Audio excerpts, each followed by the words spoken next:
Said it was all good just a week ago. That was DeMar DeRozan from a couple of years back after he signed and re-upped with the Toronto Raptors. Easy, your thoughts?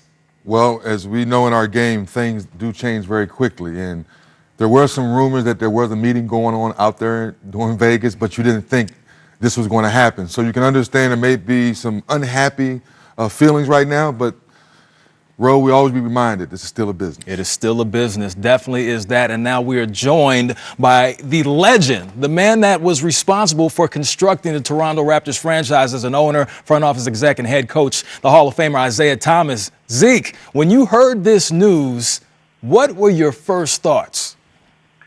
My first thoughts were wow.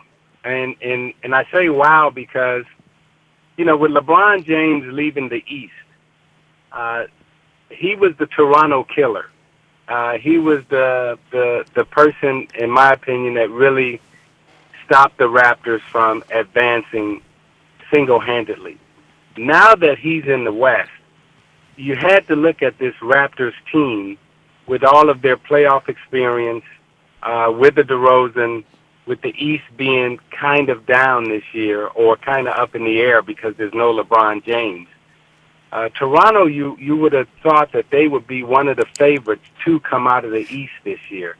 And to make this move, you're looking at a Kawhi Leonard and a Danny Green that if they come and they put their heart and soul into the franchise as DeRozan did, then they still are the favorite to come out of the East. But if Kawhi's heart and soul is not into being a Toronto Raptor, then it could be a long season for the Raptors. And Zeke, I want to go into your GM mind right now. If you're Pop or Masai Ujiri, how are you making Kawhi and DeMar DeRozan feel good about themselves to feel, to your point you just made, that they want to play good basketball and buy all the way in? Well, there's two parts to this. There's an economical part, and then there's a playing on the field part, a playing on the floor. So when you look at the economics of it, and if you're Toronto, you're saying, okay, I've made the decision that I'm going to have a one-year rental in Kawhi Leonard, and I don't believe in my team anymore.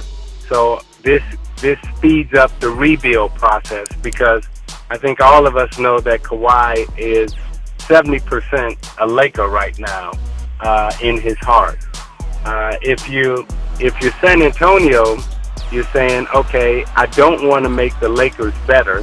I don't want to make a team in the West better.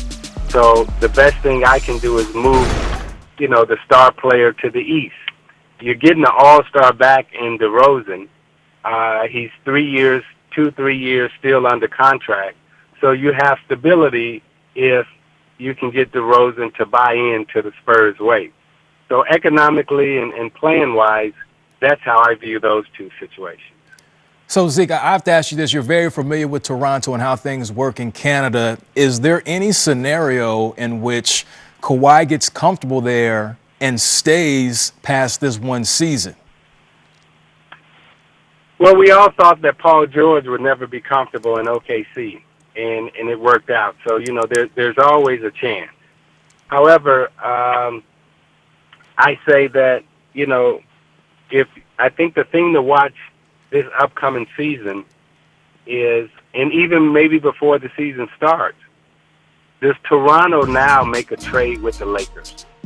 Does Toronto accept the Laker package that was put on the table with all the young players, all the draft picks? You know, so this puts the Lakers right back in the mix as a potential trade partner with the Raptors.